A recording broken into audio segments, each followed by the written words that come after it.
Hello YouTube, this is Andrew, and first off, it's been a long time since I've done a video, and it's due to the fact I haven't had a computer for a while. We've had a bunch of other issues coming up, and I got a tablet from I do Sprint, and they had this deal where you pay 10 extra bucks a month and you get a free tablet. So I'm rocking out a Samsung Galaxy tablet, so now I can do videos again. And sorry, I'm trying to get the angles and stuff right on this thing. And it's been quite a while, and I'm going to start showing you guys some of the stuff I've been picking up in the time that I've been gone and stuff like that. So I figured I'd start with graphic novels and books of interest. So I'll start with the book that my tablet is actually sitting on right now, which I do like to cook. And so that is The Joy of Cooking by Irma Rambauer. It's a nice hardback book, and it works perfectly for setting my tablet on.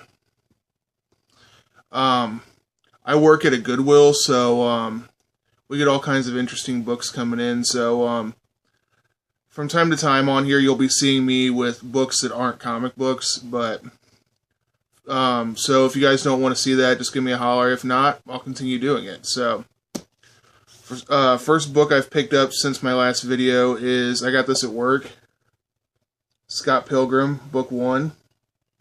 I'm not sure if you classify this as a manga or a comic. It's done kind of the manga style. This one's very entertaining. I hope to find the rest of the series. So, next, this is volume 1 of Batmanga. And this is a really interesting read. It's an old school manga, but it's Batman. And it's cheesy. It's like reading the 60s Batman. Batman 66, only with a little Japanese flair to it. And they translate everything, including all of the sound effects. So you'll see like a sound effect written in characters in the background, and it'll say like vroom vroom or bang or pow or something like that. It's very entertaining. Next, I'm going to be completely honest, guys. I picked this up and I haven't read it yet, but I probably should have with the Convergence crossover that's going on right now, which, by the way, I think is okay. It's not fantastic. It's not terrible. But Infinite Crisis. Most people have read this. I've heard mixed reviews. Sit over there. Alright. This one I did not have in my collection, but I picked it up around Christmas time, and it is Kingdom Come. I thought it was good. The art was very good, and I'm going to be honest, I don't think it's the greatest graphic novel ever. I think it's kind of overhyped, but it's still a really good read. Next, Red Hood, The Lost Days. My brother actually got this in a grab bag from our local comic shop. And he got this, and he got some kind of independent book too, which was about zombies, so he thought it was pretty good. But he gave me this because he knows I'm a Batman fan, and this actually wasn't bad.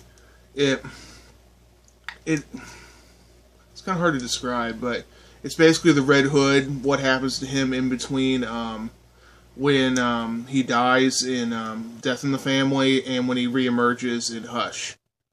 It's not a bad read. If you can find it cheap, pick it up, read it. Next, Superman Red Sun. I enjoyed this a lot up until the end. I'm not too big on time loop stuff, but aside from that, this was actually very good. And I would recommend it for anybody who likes Superman or people who don't like Superman. Pick it up because it's a different spin on Superman. Next, All-Star Superman #1. I'm sorry, Volume 1. I had this in singles, but I had Volume 2 in trade, so I figured why not get it all in trade. And I don't want to pony up for the all-in-one book, especially with me having 2 on the shelf. Next, The League of Extraordinary Gentlemen. This is that Century story. It's in 3 volumes. And this story gets really weird as it goes on.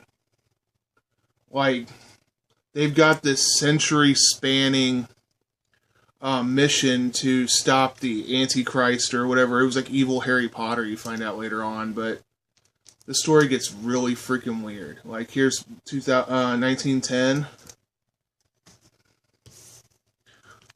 Here's 1969. This is a really weird one with Aleister Crowley in it, and it's got this guy that I guess is supposed to be Voldemort because he like tries to rape her in the book, and there's like this really weird battle scene, but it gets weirder from there. This is the infamous 2009. This is where at the end Mary Poppins shows up at the end and saves the day, and the one character shoots a lightning bolt out of their penis, and it's really messed up. But honestly, was it worth reading? Yes.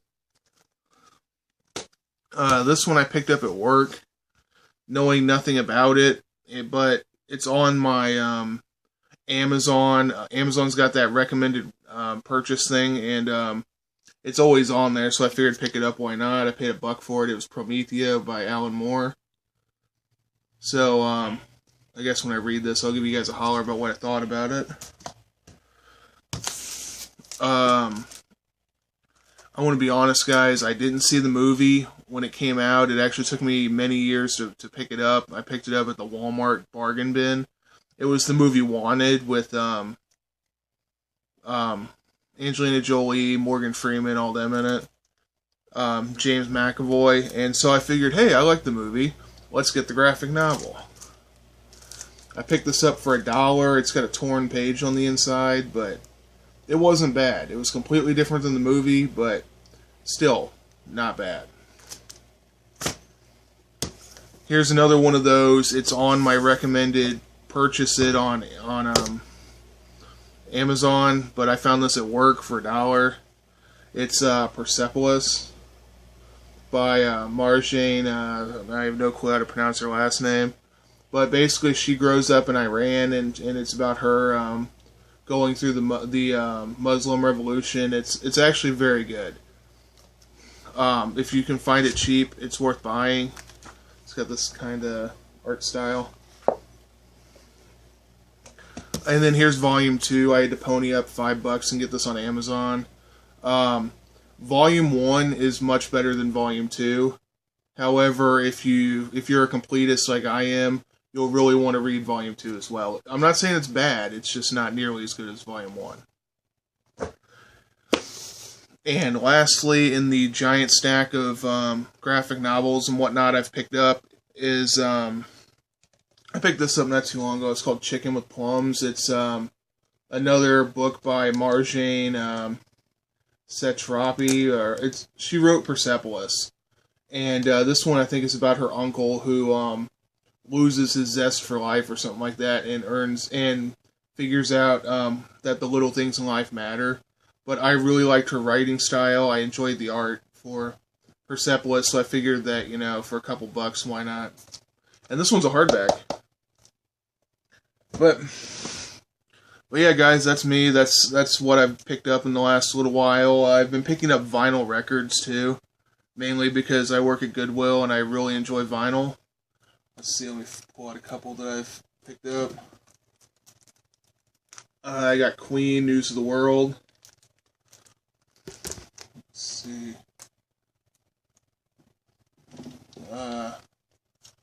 Picked up Journey, Escape.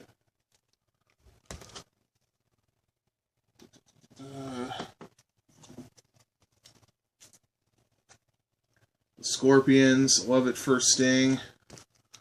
Don't judge me. Rock You Like a Hurricane is freaking awesome. Let's see.